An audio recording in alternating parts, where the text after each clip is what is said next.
जय श्री राम, जय जय श्री राम। तो आइए हम बात करते हैं दान की कि दान अत्यावश्यक है।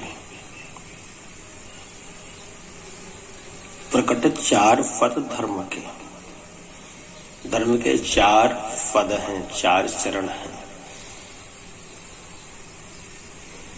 सत्य, शौच, दया और दान। प्रकट 4 पद धर्म के। कलयुग में एक प्रधान, कलयुग में केवल एक ही प्रधान है। एन केन विधि दान करो, सो दान करे कल्याण। तो दान अत्यावश्यक है। कहीं हम दान नहीं करते हैं तो हमारा पैसा व्यर्थ में चला जाता है। इसलिए बेहतर है, अच्छा है कि हम स्वयं अपने कर कमलों से किसी को दान करें। और दान हमेशा सुपात्र को करना चाहिए। सुपात्र दानात् भवित धनाढ्यो। सुपात्र को हम दान करें, दान हम अवश्य करें। लेकिन हर बात को समझ पाना बड़ा मुश्किल, बड़ा कठिन है। संसार का विषय क्लिष्ट है, एक नहीं हर विषय है। संसार का हर सब्जेक्ट डिफिकल्ट है, हर विषय क्लिष्ट है। हम खूब कोशिश करते हैं जानने की, पर जान नहीं पाते। क्यों? कि हम इंसान हैं, भगवान नहीं। हम जीवात्मा हैं, परमात्मा नहीं। हम नर हैं, नारायण नहीं। कोशिश करते हैं पर वहां तक पहुंच नहीं पाते। कहीं कहीं तो हम अर्थ नहीं समझ पाते कि ये बात सही है, गलत है, कैसे करना चाहिए, कैसे चलना चाहिए। इसमें भी हम दिशा भ्रमित हो जाते हैं। हमको लगता है कि हम ठीक कर रहे हैं, पर वो जो कर रहे हैं ठीक नहीं है। ऐसा होता है।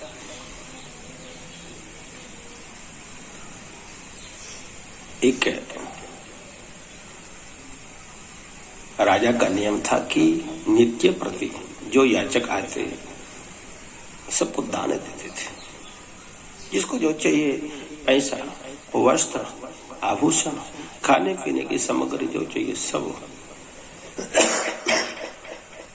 दे दिया करते थे। एक दिन नहीं, ये हर दिन का, प्रतिदिन का नियम था। लोग आते थे और दान ले जाते थे, खूब दान देते थे। जितनी उम्र रही, जितनी जिंदगी रही, खूब दान किया। और ये अटल सत्य है, सबको पता है कि एक दिन जाना ही पड़ेगा। कोई आज गया, कोई कल गया, कोई परसों जाने वाला है।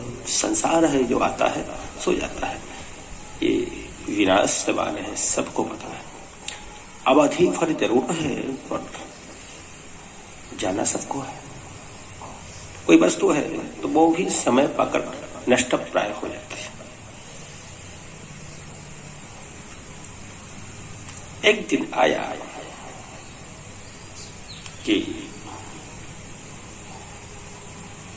उस राजा का श्वास रूपी खजाना समाप्त हो गया।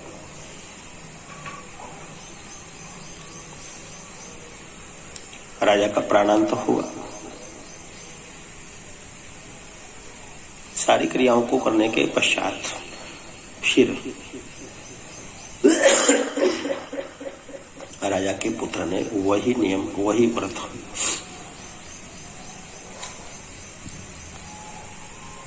वही क्रम जो राजा करते थे, पुत्र भी करने लगा। याचक आते, दान देता, संतुष्ट करता। हर वस्तु से जो चाहिए, पैसा चाहिए, वस्त्र चाहिए, अन्न चाहिए, क्या चाहिए ले जाओ, ले जाते थे। पुत्र का भी क्रम काफी दिन तक चलता रहा। एक दिन महात्माओं का मंडल पधारा। महात्मा लोग आए, राजपुत्र को पता चला, ससम्मान बुलाया महात्मा को। महात्मा आए, स्वागत किया, बिठाया, चरणों में बैठ करके प्रश्न किया। बोले महाराज,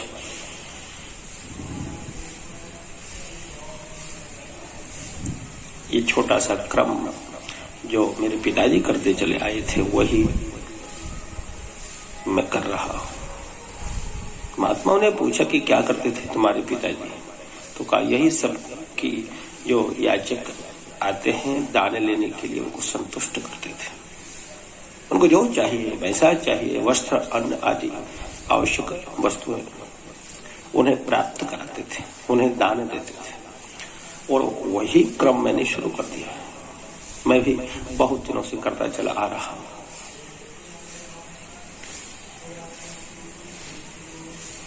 सुना महात्माओं ने, समझा, विचार किया और कहा, बोले ठीक है, अच्छा है, पर ये समझ लेना चाहिए कि हम जिस कृत्य को कर रहे हैं, जिस कर्म को कर रहे हैं, जो कार्यक्रम हमारे द्वारा संपादित तो हो रहा है, वो किसी को लाभप्रद है या नहीं।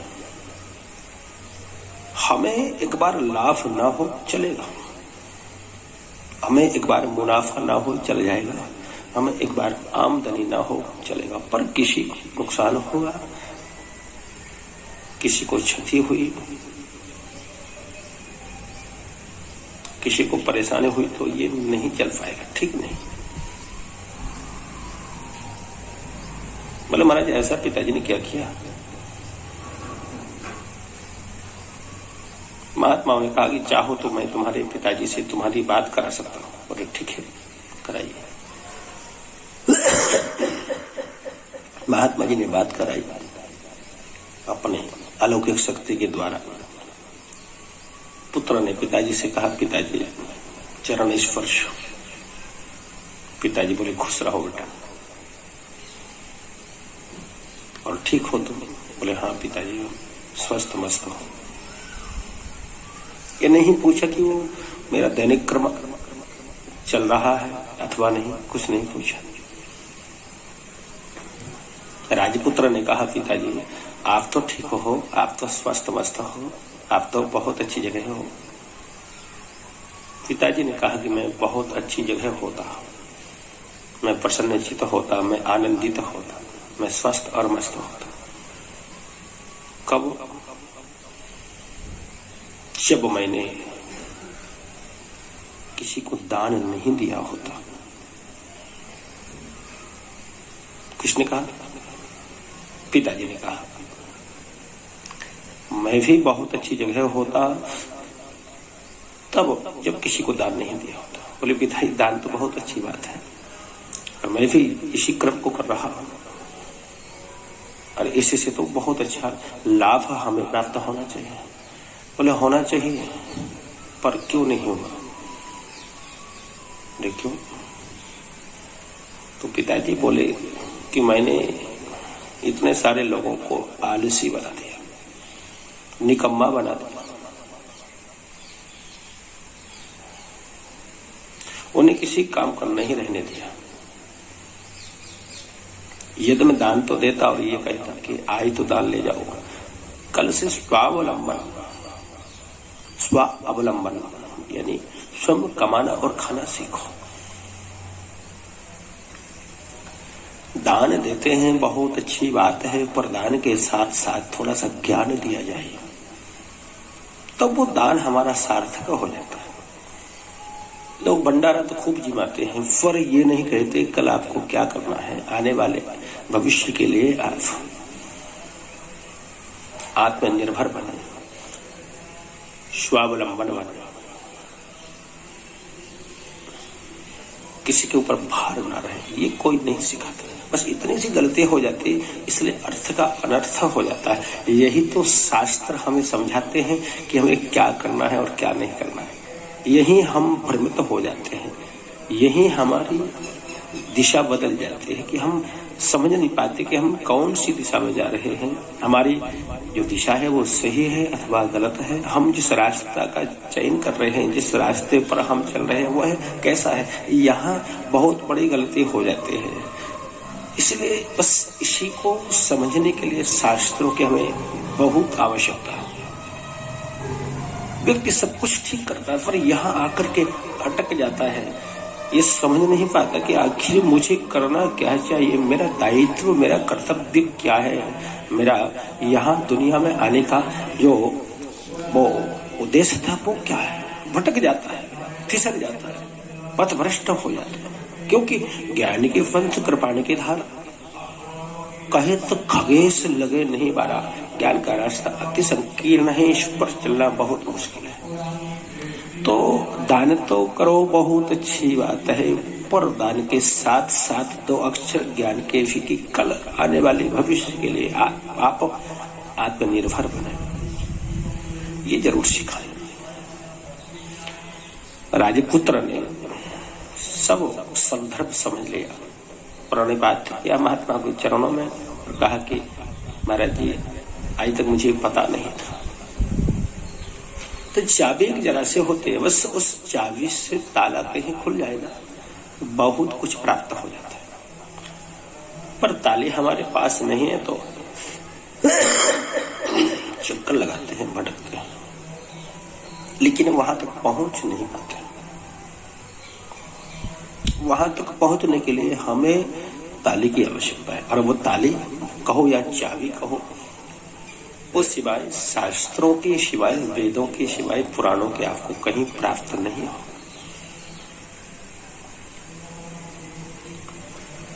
आजकल तो लोग मोबाइलों से इतने होशियार हो चले हैं कि किसी सदगुरु की आवश्यकता ही नहीं है। मोबाइल से इतने होशियार हो चले हैं कि किसी डॉक्टर की किसी को आवश्यकता नहीं। मोबाइल फोन से इतने होशियार हो चले हैं कि किसी मैकेनिक की आवश्यकता नहीं। पर जब वो ताली नहीं मिलती है ना, वो चाबी नहीं मिलती, तो चक्कर लगाते हैं कि कोई सदगुरु मिल जाए, कोई अच्छा डॉक्टर मिल जाए, कोई अच्छा मैकेनिक मिल जाए, तो हमारा अटका हुआ काम, ये रुका हुआ काम है, उसको संपन्न ताकि और ले जाए, तब ये समस्या आती है। हमेशा शास्त्रोक्त जीवन हमें जीना चाहिए। जिंदगी बहुत लंबी है और जो बातें प्राकृतिक देखी गई हैं उनको आज का मनुष्य बदल रहा है, तब्दीलात कर रहा है, हर एक वस्तु से कंपेयर करता है, मिलान करता है। क्या करता है? अरे वो मैकेनिक उससे ज्यादा तो मैं जानता हूँ, वो डॉक्टर अरे वो कुछ नहीं जानते, अरे उनसे ज्यादा तो मुझे पता है, मैं जानता हूँ। अरे उनकी बात कर रहे हो वो पंडित जी, अरे उनसे ज्यादा तो मैं जानता हूँ। बस ये कंपेयरता की बात, ये बराबरी की बात, ये समानता की बात ऐसे घर कर चुकी है कि एक एक बात को व्यक्ति देखता है, पर ये नहीं देखता कि कितना तप किया है किसी ने, कितना पुण्य अर्जन किया है।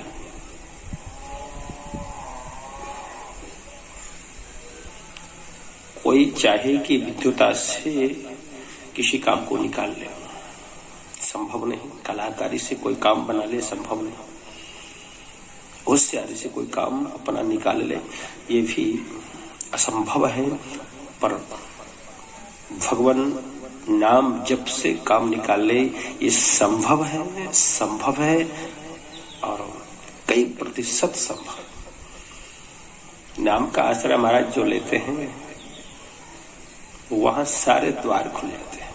इसलिए प्रभु पर हमें आश्रित होना चाहिए, आस्थावान होना चाहिए, निष्ठावान होना चाहिए।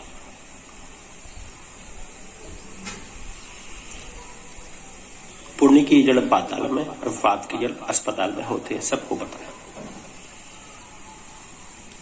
हम पुण्य करते हैं, हम धर्म करते हैं, तो ना तो हमें किसी वकील के चक्कर काटने पड़ते हैं, ना हमें किसी डॉक्टर के पास जाना पड़ता है, ना ही हम किसी चक्कर में फंसते हैं। हालांकि ऐसा नहीं कि मैं कहूं कि वकील के पास कोई ना जाए, तो जाने वाले भी बहुत। परमात्मा ने वकील साहब का भी बंदोबस्त कर रखा है, डॉक्टरों का भी भगवान बंदोबस्त करते हैं, कहीं ना कहीं से जरूर खाने के लिए, परिवार चलाने के लिए देते हैं, क्योंकि वो अपने पैसे में सकुशल हैं, तो लोग वहां आते हैं। पर मेरा मतलब है कि हम भगवत आराधन करें, तो हो सकता है सर्दी जुकाम हो, थोड़ा बहुत पैसा डॉक्टर साहब के पास हमारे माध्यम से पहुंचे, थोड़ा बहुत अन्य लोगों के माध्यम से, तो परिवार भी चलता रहे और हमारा पैसा भी जो बचा है वो सुरक्षित रहे। पर हमें दान में अवश्य लगाना चाहिए, दान से व्याधियां दूर होते हैं। लेकिन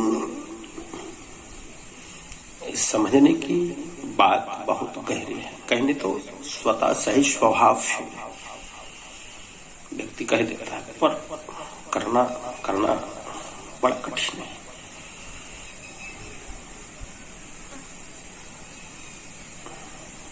एक राजा के मंत्रीवर ब्राह्मण देवता थे, बहुत होशियार, शील स्वभाव,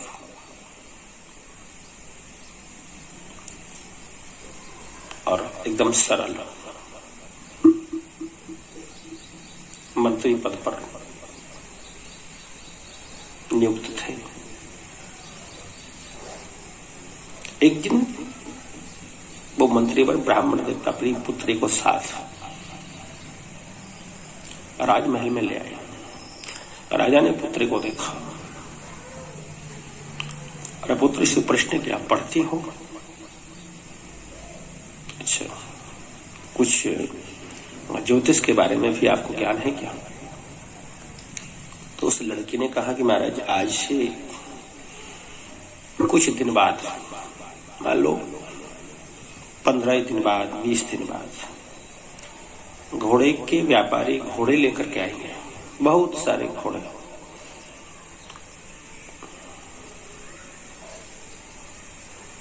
और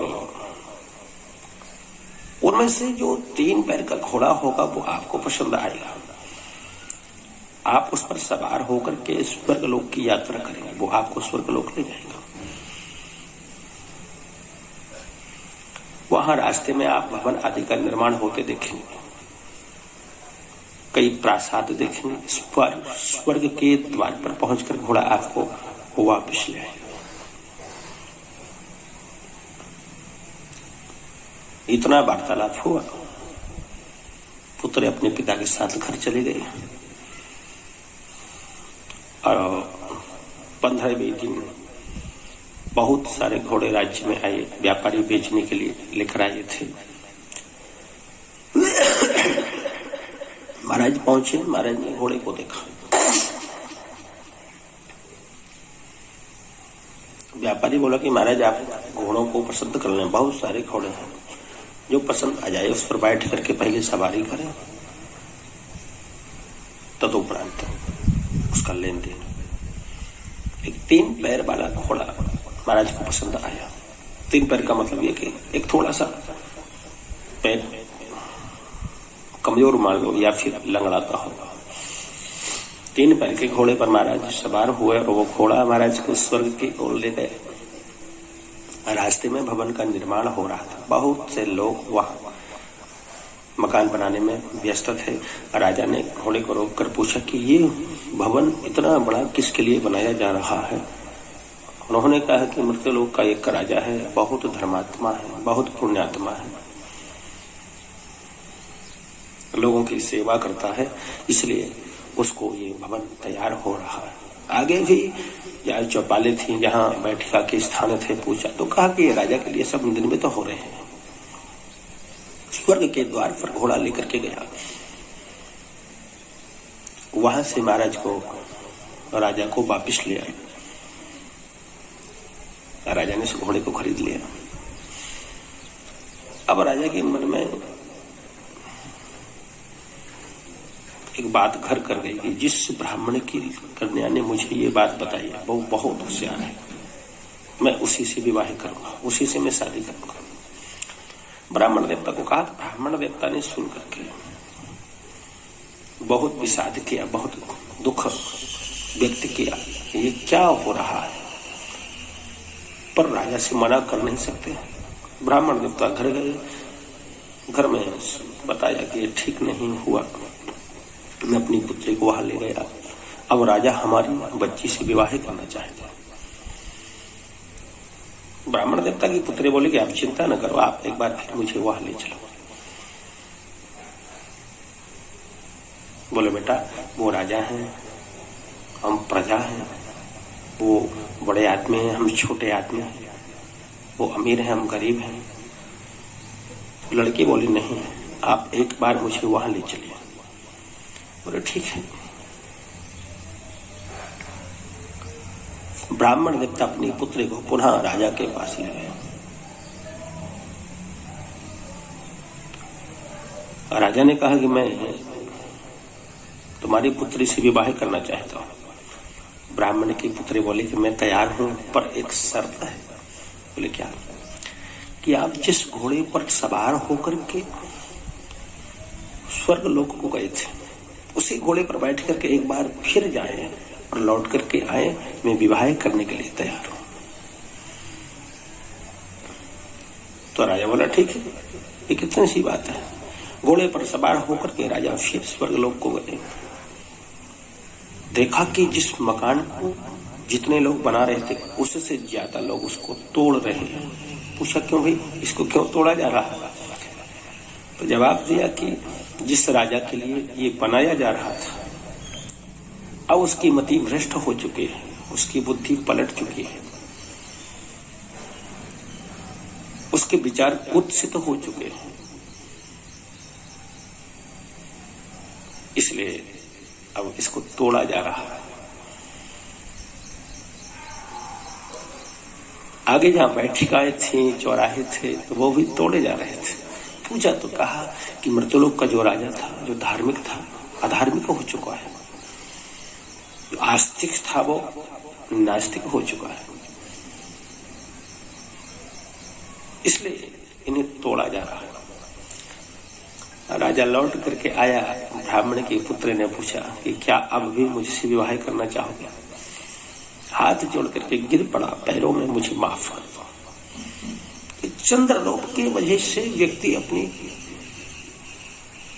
परिपाटी को छोड़ देता है, अपना रास्ता बदल देता है और दिशा भ्रमित हो जाता है। इसलिए हमेशा अपने रास्ते को कभी ना छोड़ो, अपने पथ पर अग्रसर रहो। हमको क्या करना है, वह किसी शास्त्र से, किसी पुराण से, किसी वेद से जुड़ा हुआ होना चाहिए। जहां व्यक्ति मनमुखी हुआ वहां फिसलने के चांस है, और जहां वेदमुखी हो, जहां शास्त्र मुखी हो, वहां व्यक्ति अपने रास्ते पर दिन ब दिन चलता है, उसकी उन्नति और तरक्की होती है, उत्कर्ष होता है, उसकी बढ़ोतरी होती है। इसलिए हमेशा ध्यान रखें कि कभी भी हमें अपने रास्ते से च्युत नहीं होना है, कभी भी फिसलना नहीं है। बड़ी मुश्किल से तो मनुष्य का जन्म प्राप्त होता है। अब यहाँ इस जन्म को प्राप्त करके एक चंद्रलोभ के लिए काम, क्रोध, लोभ, ये तीन इतने प्रबल शत्रु हैं। और पता है बाबा तुलसीदास जी ने तो स्पष्ट कर दिया है कि ये तीनों रास्ते नरक के लिए जाते हैं। काम, क्रोध और लोभ सब नाथ नरक के पंथ, सब पर हरे रघुवीर ही भजहि संत। तो ये नरक के रास्ते हैं, इसलिए इन नरक को इस